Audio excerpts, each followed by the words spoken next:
যেখানে আকাশ এসে মিশেছে অতল জলে, যেখানে দিগন্তের নেই কোনো শেষ, এ যেন এক জলমগ্ন পৃথিবী। হবিগঞ্জ জেলার দক্ষিণ পশ্চিমে অবস্থিত লাখাই হাওর।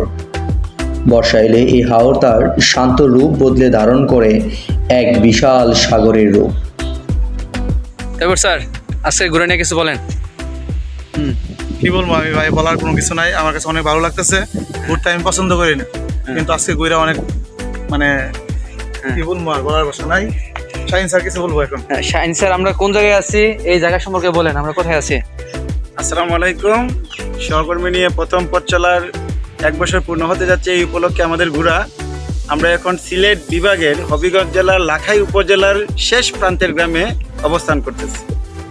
সবাইকে ধন্যবাদ। দেখতে থাকুন প্রাকৃতিক দৃশ্যগুলা, দেখুন এই যে পাশের দৃশ্যগুলা দেখার মতো জায়গা।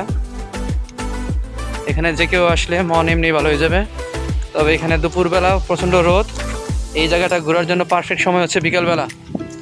বিকেলবেলা আসলে অনেক সুন্দর ভিউ পাওয়া যায় এখানে।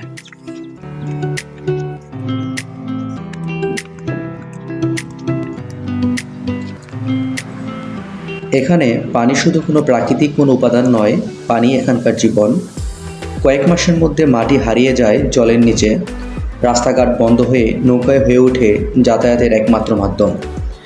মাছ ধরা, ডিঙ্গি ডিঙ্গিয়ে এক গ্রাম থেকে অন্য গ্রামে যাওয়া, জলকে ঘিরে আবর্তিত হয় এখানকার মানুষের প্রতিদিনের বেঁচে থাকা।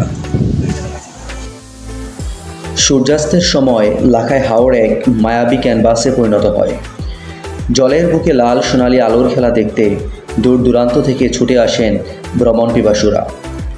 প্রকৃতির এই শান্ত, বিশাল ও মুক্ত আবহ শহরের যান্ত্রিকতাকে এক নিমিষেই ভুলিয়ে দেয়। বর্ষার এই বিপুল জলরাশি একদিকে যেমন ভাঙ্গন আর বিচ্ছিন্নতার গল্প নিয়ে আসে, অন্যদিকে নিয়ে আসে অপার সৌন্দর্য আর অর্থনৈতিক প্রাণের স্পন্দন নিয়ে।